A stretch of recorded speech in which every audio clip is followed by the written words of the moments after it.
Hello everyone, let's time travel back to 1982, roughly, and we're going to use the retro shortcut to play some amazing games. Let's go back to one of my favorite games, Disc of Tron, which was in the arcade, and you can get the retro shortcut via Hashi, Modules, KMFD Mod Hub, Games tab, and you could have 3 different choices. You could even swap out the artwork with something of your custom own if you'd like to. But we're going to load up this game with MAME 2003 Stream, and again, it's way ahead of its time, and this game had considerable issues when we initially tried running it on MAME 2003 Stream. Love the 3D box art there.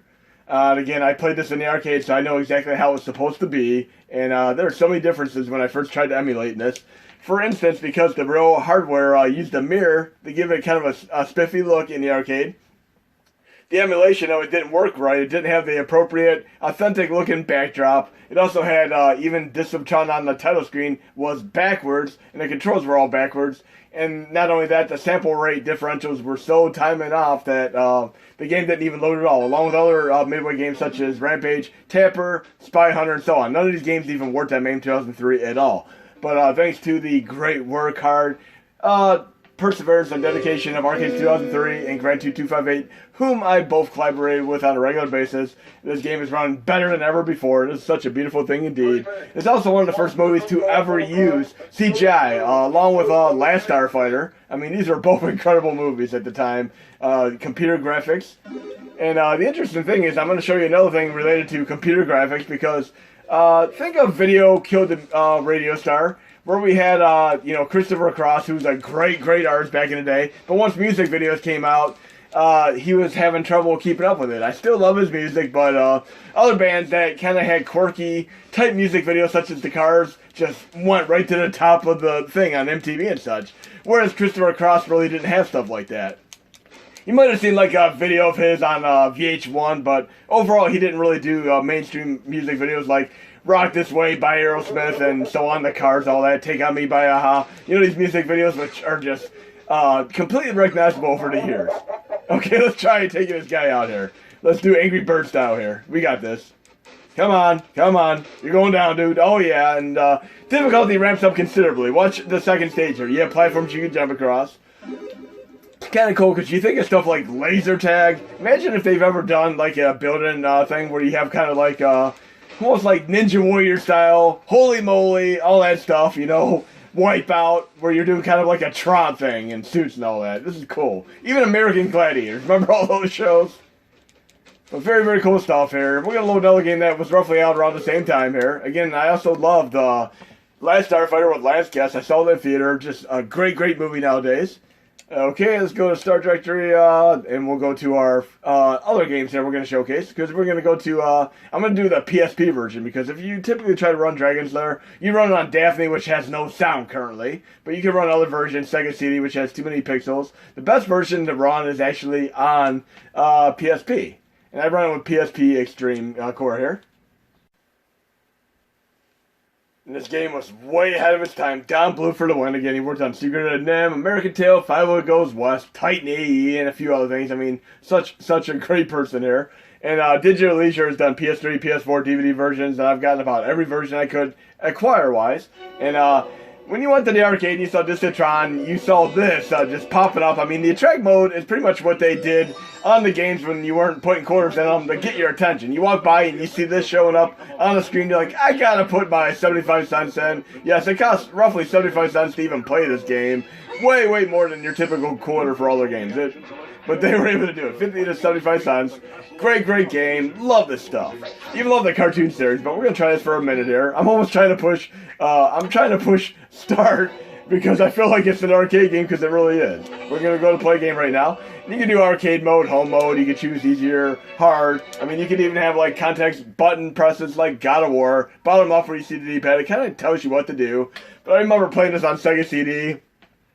And like Out of This World, aka Another World, where it's trial and error, it really can take you several hours to get through it, and then you can beat the game in like 10 to 15 minutes once you get used to the je ne sais quoi of the game. But again, coincidentally enough, stuff like Titan AE, and of course, Princess and the Frog were two of the last true old-style animated movies, and then they moved on to stuff, oh look at that, that was awesome. And then they moved on to computer-generated stuff, such as, of course, Toy Story and so on.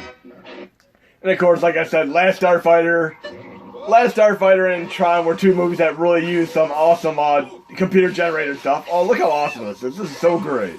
And it's very, very fun to watch, even if you're not playing it. It's one of those games that definitely is fun to watch somebody else play. Very, very cool stuff there, but we're going to go to another version of Dragon's Lair in a second, because I have a feeling I'm going to fill this part here. Sword slash jump. Remember all this stuff. Like I said, I really wanted to have this for home, and I wanted a Commodore 64 back in the day. And I'm going to show you exactly what I'm talking about here. Even my friend at school gave me a copy of Dragon's Lair, and I wanted it, but I'm going to show you the port that I actually played. We're actually going to go to quick menu, close content here, and watch what I do here, very, very specifically. It's almost a little bit of a pseudo tutorial here. I'm going to go to low core, and we're going to load the Final Burn Neo core. And then once we have the core loaded, we're going to go to subsystems in the RetroArch menu. And then we're going to go to load CBS ColecoVision menu here. And then we're going to go to my folder where I have my Coleco SGM, which are Super Game Module games. And these are way, way ahead of the time. And right here.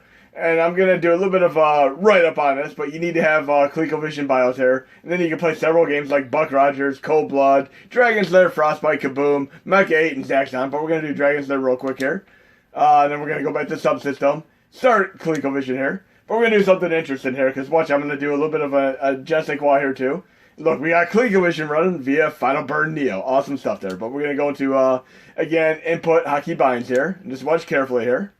Hotkey binds. We're going to go to rewind, which we just passed by. Rewind. We're going to set it to R2 temporarily. Then we're going to go to quick menu.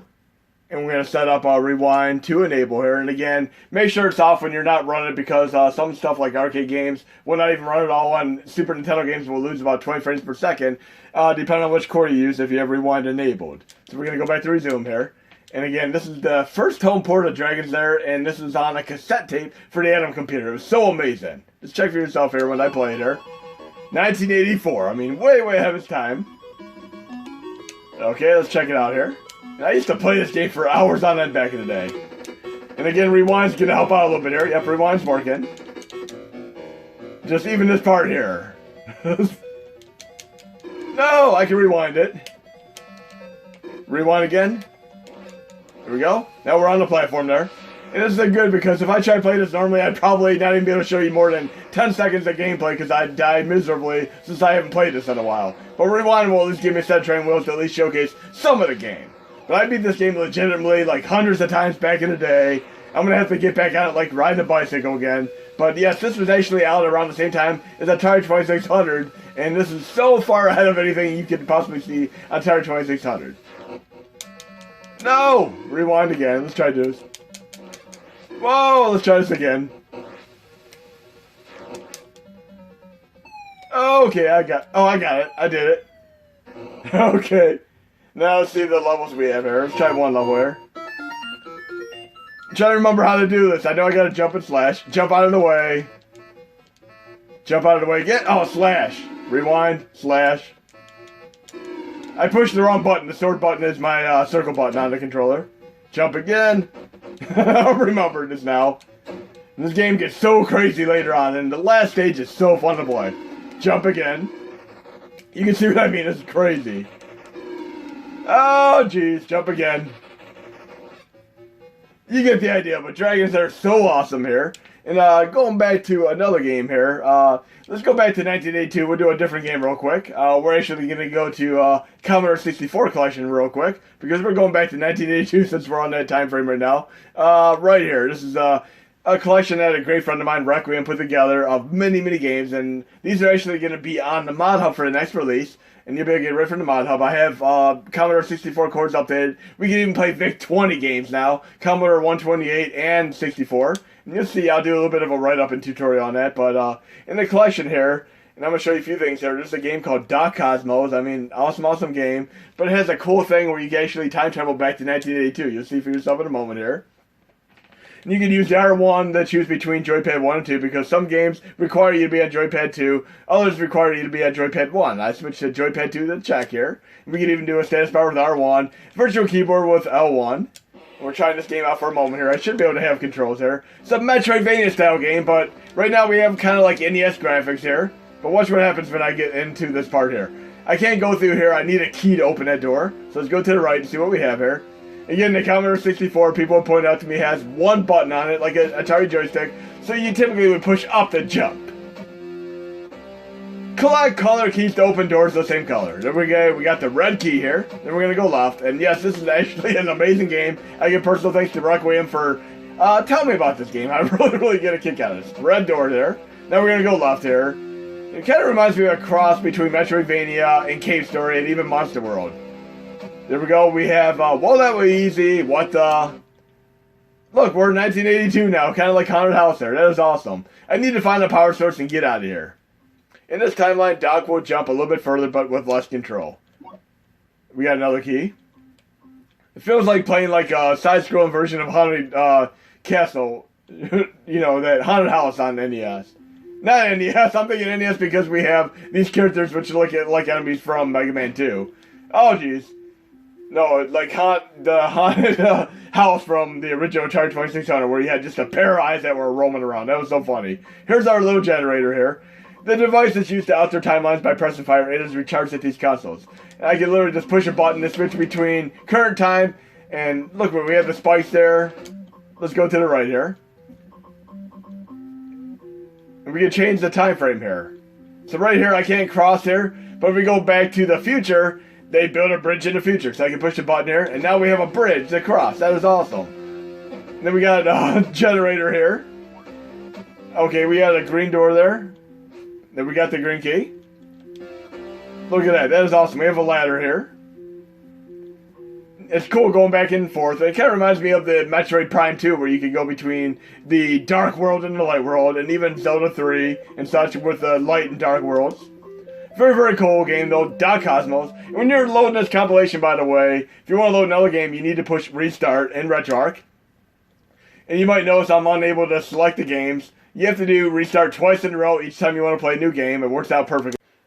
Now we have control again. I'm going to pick another game. We'll do this Cannonball game again real quick, which is awesome. And I can start to zoom in and out. Okay. Incredible game. I mean, this game was on PSP, PS3, etc. Look how awesome this is. Way ahead of its time. Love the music here. And this would be great to have rewind enabled for this too, actually. Let me go into rewind now that I'm here. Input, hotkey binds, rewind toggle, R2, quick menu, rewind, enable, resume. Now if I fail, I can rewind again. We should be able to make it farther, just to kind of show you how the game works. But listen how the music changes here. And I'm only doing rewind so you can, oh look at that, failed, rewind. That was awesome. It'd be kind of cool if that was an unlockable in the game itself. And Requiem told me you can actually use the boxes to slow you down, but I'm going to try to avoid the boxes and get this game running as fast as I can, and just use the rewind. Oh, I don't want that. I don't want to hit the box. I want to jump over it. Let's do this. Parkour style. And District B13 was a great parkour movie, which was remade as Brick Mansions with the same parkour artist, with Paul Walker as one of Paul Walker's final movies. Great, great movie. I love both versions of it. And District B13 Part 2 is a great movie too. Oh, I made that. This is so cool. Then we're going to do a few more ColecoVision games as the final run here. Awesome stuff here. Rewind's working awesome here. Now we're going to go to Collection 2 while we're at it. Because there's another game that Marco's GM was asking me about for quite some time. And we have a good part of it running on here. Go to Test here. We'll go to Volume 2. It's on Volume 2. It's a caveman game. Tommy's Caveman, which is a handheld game. And the only way to really run it was actually on Mess or MAME. Right here we have Caveman. Very, very cool game. Great handheld remake.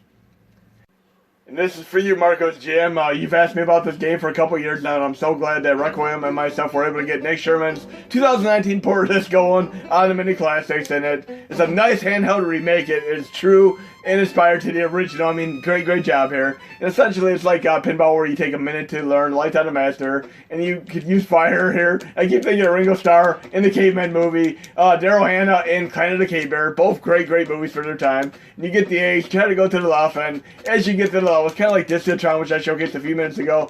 The difficulty ramps up considerably, because I'm starting out with simple, just basically having to avoid the dinosaur's head for now. I could put them into submissions with a little few fire thrown there. But as I get to the second stage, I have other obstacles, such as pterodactyls, volcanic eruptions. You can see the little animated volcano in the background there. Very, very cool stuff, though. Handheld games are so fun to play. I used to play many of these in school, like in homeroom and such.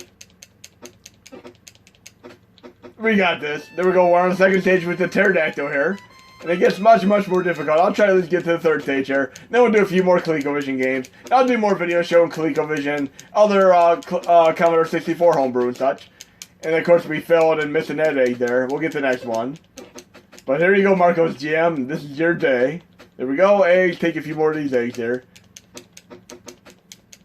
Okay. We got this. It took me a minute to get used to this, because I've actually never played the real handheld. I only knew about it from Marco's GM telling me about it. But I tried getting the code and working on Mess and MAME, and it just simply did not work out too well. It doesn't mean it's not possible. It's just a little bit trickier, because we generally can't run anything past MAME 2014 on a Mini Classics, due to some of the dependencies that we need that we just are incapable of emulating properly. Not to mention, the core is over 100 megabytes in size, and if you have the MAME and MES combination, roughly 300 megabytes. It gets ridiculous at that point. And if it's compressed 75% lower, it's still pretty big. We're going to keep this pterodactyl from taking this. Here we go, a couple more. And handheld games are cool. I mean, what I really love to have going are the Tiger handheld electronics like Simon's Quest, Mega Man 2. Those are amazing. Here we have our Volcanic Eruption here. And again, Team Pixel Boy has done a great job on ColecoVision games, which I'm going to have to showcase next. Look, we have Volcanic Eruption here. But very, very cool. We can even run a VIC-20 version of this, because yes, we have VIC-20 running as well. But let's move on to more ColecoVisions. We're going to go to closed content here. Do a few more ColecoVision games real quick for the end of this video. We're going to go Low Core. We're going to go to Final Burn Neo here. And we're going to show some incredibly awesome games. We did Dragons there already, but there's some other games as well. Subsystems, ColecoVision. We're going to go to the ColecoVision folder here. And you're going to be able to do this on, of course, all the Mini Classics for the update. And for PlayStation Classic, you can actually just directly load the games. You don't have to do the subsystems at all. You can just load them directly. But I'm going to do Frostbite as one of the first ones here. Subsystem start. And with my Atom computer, I also had this nifty ColecoVision add-on. I could play real ColecoVision cartridges as well as Atari 2600 cartridges. And I was thoroughly amazed at the difference in graphics. Like, look at these original graphics here, which are pretty much on par with Atari 2600 at the time. And it was like night and day, like almost going from NES to Super Nintendo with the difference in graphics from Atari 2600 to ColecoVision, depending on the game. I mean, just look at how great Dragons there was. It looks so amazing. And you're trying to basically build before you run out of temperature. There, top left, where it shows the degrees going down. Once it gets down to 0, I'm gonna freeze. So I need to kind of get through here as quick as I can. Oh, great. Hit that bird. He knocked me off the thing there. But we can restart the game as well, and you'll see the Atari graphics there. Check it out. Go down to ColecoVision graphics there. There we go. And you can see even a nice update in the graphics. They look much cleaner here. Let's try building an igloo here. We can do this. You need to move up and down here as much as you can and build the igloo and get to the exit. We're getting there. Almost done building the igloo. There we go. Now we can actually get out of the stage. You want to do it before the temperature runs out. And there's some other cool homebrew games, but this is a nice remake of the Frostbite that was on Atari 2600. And again, Activision kind of separated from Atari when Atari wouldn't allow them to have their names in the games. So, of course, David Crane did stuff like Pitfall for Activision and Kaboom and such. Speaking of Kaboom, we're going to go Subsystems again here. And there's a nice rendition of Kaboom on here. A great, great rendition of it. And this is actually one of my favorite original Activision games for Atari 2600. And the problem is the paddle controllers broke so easily. I mean, there were a whole number of games that used them. And if you push a little bit too hard, put a little bit too much stress on the controller, they tended to break. But this is a nice remake of the game. And let's see if we can do it. It's almost like a music rhythm game in nature. Starts out easy enough, but it gets so much crazy harder here. Very, very cool. Try to see how much score you can get here. I got 50 so far. See if I can get the 10,000. I don't think I'm going to get more than a couple hundred here. If you miss one bomb, you're done for. But good to kind of pass the control and see how much score you can get. And it's kind of a funny adult interpretation of this on Atari 2600 called Beat 'em and Eat 'em. I'm not going to show the game. You can try it out for yourself. Oh, jeez. Whoa! I'm surprised I got that at all. I'm probably going to fail on the next one. Bam! Yeah, Beat 'em and Eat 'em for Atari 2600 is crazy as well. But we're going to go back to RetroArch menu, do subsystems, and try a few more of these games real quick. ColecoVision, we'll do Mecha 8, a shmup right now. Subsystem, start again. And all these are fun games by Team Pixelboy. These are actually sold on real cartridges. Some are homebrew, some are actual original Super game module ports. Actually, I'm going to try the hardest difficulty here. Let's try the hardest difficulty. We'll try veteran difficulty. Give it a little bit of a challenge here. Destroyer. Do the hardest difficulty here. I don't even know if I'm going to make it anywhere on this hardest difficulty here. I probably won't even make it to the boss, but we'll try though. Oh, I missed the power-up already. Give me a power-up. Give me a power-up. There we go, power-up here. See if I can even make it to the boss on this hardest difficulty here. It is fun to play shmups on hardest difficulty though. My health gauge is going way down. Let's try to get to the boss here. A cool shmup here. Bullet hell on ColecoVision for the win, right guys and gals? Energy! Did I miss the energy? I think I can at least make it to the boss though. Definitely not an easy game. But some shmups, if you play on the easiest difficulty, they can get mundane real quick. I kind of had fun playing Silver Surfer on NES because if you actually get used to the zen of the game, it's actually not as hard as people make it out to be. I've actually done a video where I was able to get through a couple stages in it. Like the first stage is actually quite easy to beat. I think I can take the boss out and get to the second stage here. More power-ups. There is actually more health on these enemies too, I see. Okay, I'm getting used to this. More, give me that power-up. More power-up, speed. Very, very well done game though. Never even heard of this before a few days ago, but Mecha 8. There's also a sequel called Mecha 9. More energy, yeah. So I have it on the hardest difficulty, and it's still not ultra hard for me, but still I'm getting hit more than I would like to be hit.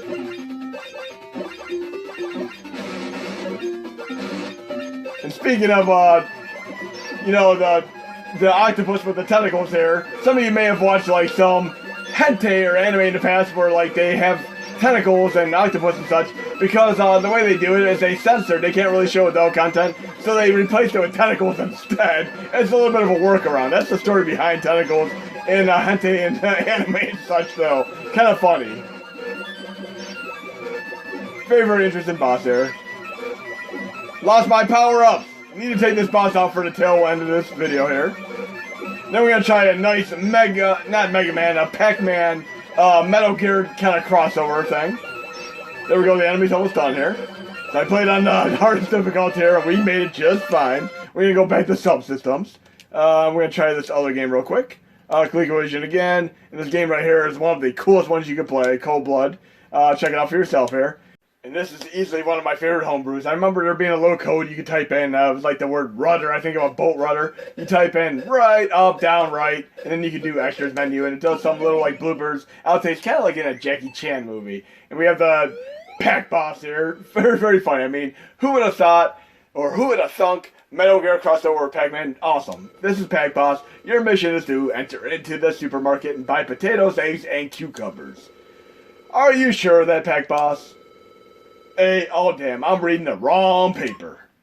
And then it does another one. It does a bunch of these. These are pretty, I'll just do like one or two right now. This is Pac boss. all your base are belong to us. Remember what game that's from? I'm not even going to tell you. See if you can remember the game. It's so obvious. But yes, you can do this little code. But I'm also going to do a restart here, try the game out. And it's cool because it's like Pac-Man. You even have like a box made out of metal gear where you can hide from the enemies here. And ideally, you're trying to get all the pellets you can out of the stages using various power-ups and such. This is Pac Boss.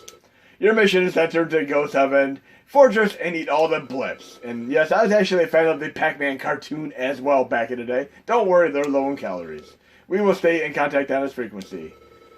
And you can actually play quite a few ColecoVision Homebrew and real games, which are conversions from the Super game modules. I'm going to try to get more of these going. I mean, Dink64 did an incredible job. Look, we're blind here. Oh, the enemies were invisible there. That sucks. Because I was blind to the enemies there. That did not work out for me at all on that power-up. No! I'm going to restart here and go from scratch here. So every time you restart, the power-ups change. And I'm actually going to do a little bit of a test area here. Because I did this in another video recently, Super Goes and Ghosts, where the random number generator changes. And let's test that theory on this game too, out of curiosity's sake. You'll see what I'm talking about in a moment here. Hotkey binds, rewind. And again, I'm doing this to test a random number generator theory. Quick menu, rewind. Because what I'm going to try to do is when I get a power-up, rewind it and see if the power-ups change. That'd be kind of cool because in Super Goes and Ghosts, they do. So let's go to the first power-up and see what happens here. And you can test this out on other games. So let's get the first power-up here. Killer. That means I can eat the enemies. I'm going to keep this one for now. Yeah, I'm not going to get rid of that power-up. I want to be able to eat these enemies here. This helps me out in getting all the pellets here. We got this. Bam. So much easier with the killer power-up here. No. Get out of there. And we're going to try another power-up when we can get to it. Whoa. Oh, that guy is not giving up on me. Okay. We're going to go back and try to finish the pellets from the first stage here without being taken out. See what this power-up is here. Killer again. No, I don't want to test that random number generator thing yet. I want to be able to take advantage of this killer thing. We'll get to the next section here. This is probably one of the best power-ups you can get, so I'm not going to waste it yet. Yeah. And we got another power-up there we can test in a second here. Let's try to get to this other power-up here, and maybe it'll be something else. Faster, okay. Now we're actually going to rewind here. And see if it's something else other than faster. We got faster. Freeze. Yes, it does change. That is awesome. So you can actually manipulate the random number generator luck in this game. That is awesome. So if you don't like the power-up, oh look, we got a trap there. We want to avoid the traps. So you can actually manipulate luck in this game if you so choose to. That is awesome. I love any game where you can do it. You can do it in Super Goes and Ghosts. You can do it in, of course, this game that I just proved. Whoa! I'm not going to rewind. I'm going to play it legitimately right now. Almost done with this stage here. But we have a trap on the left there. I'm going to hit the trap on purpose. Trap. It's going to tell me to avoid traps. Idiot, you walked over a trap. Sorry. Watch your steps more carefully. Now with the traps, I can't see what I'm doing. I'm screwed now. So avoid the traps. Clearly. How am I going to get out of this? Is it just going to... Oh, jeez, I can't see what I'm doing now. So much inventiveness to this game, though. I'm screwed. I don't know where to go now. The trap didn't help me out at all. Almost like kind of a play on Pac-Man and Mission Impossible. Let's try this one more time. Let's see what kind of power-up we have here. Faster. No, I don't want faster. Let's try this again. I want killer. Give me the killer one. There we go. Now we got killer. Now let's try to do a little bit better on the second run here. Trial and error experience for the win. Again, I don't normally play games with rewind and such, or even fast forward, unless I'm like trying to skip some sequences. Like I would love to have rewind, or should we say fast forward, in a game like a comedy, because it takes 20 minutes to play the game for the very first time. Oh, jeez, I lost a life there. It takes 20 minutes to play the game for the first time. And when I got different versions, such as on PS3 and such, and then PS4, 20 minutes each time is ridiculous. Even Metroid Other M on, of course, Wii, I want to be able to have, you know, be able to play it without having to watch all the sequences. I like being able to skip the cinemas. And you know how many hours and hours of cinemas there are in the game like Metal Gear, too. But we're going to try to get a little bit further this time here. Do it so far, so good. Lost 1 life, got 2 lives left. And that enemy's actually going to stay within that vicinity there. That's going to work to my favor here. Let's go to the right. What's up? Whoa, whoa, whoa. No, it didn't work out to my favor. Let's get a power up here. I was expecting him to stay in there. Freeze. Okay. Whoa, that didn't work. I'm going to rewind that time. I failed. You guys didn't see that at all. You did not see me do that. Let's try going up where the trap is one more time. We're not going to get the trap this time. We don't want to screw things up. Okay. How many of you have ever made it to the kill screen on the original Pac-Man? Okay, the enemies are unfrozen here. Whoa, whoa, whoa, whoa. Oh, that sucks. 1 more life. You can see there's quite a bit of challenge in this game. Whoa, we don't want to do that. Game over. But you can see the game's actually quite cool. Let's see if we have any more games to showcase in the lineup here. But yes, the rewind can help us a set of training wheels if you so choose to use it. We have 2 more games to showcase there. We got Buck Rogers, which is a game that I got with the system, along with Dragon's Lair. Buck Rogers actually came with the system. I'm pretty sure we had to actually buy Dragon's Lair separately. Okay? Buck Rogers is a great game, and this is pretty spot on to the arcade version. Big fan of the game. Okay, Buck Rogers. Also a fan of the original TV show and movie. The pilot for the series is actually a theatrical movie of all things. Oh, jeez. These ships look like they're flying eggs. They look like they're eggs. There's quite a difference between this and the Atari 2600 version. I mean, there's a tremendous difference. Just like some of the other games. Like, I'd recommend trying to play the Atari 2600 version of Donkey Kong and Buck Rogers, and you can see night and day differences. But I used to play this game like relentlessly along with Dragon's Lair on the original Atom computer. It was so awesome at the time. Oh, jeez. At least make it to the second stage here. And it's one of those games where you go through waves of enemies and then you repeat. Kind of like Jungle Hunt and such. A little bit of a Galaga-style gameplay going on here. Oh, look at that crazy explosion there. I'm feeling so miserably at this. I'm kind of wondering if I have the Atari 2600 version of Buck Rogers and Donkey Kong on here as we speak. Of course, Zaxxon's the other game that I'll have to showcase once I get through this game. Really cool 3D effects for the time, without a doubt. There we go. We should be on the next stage here.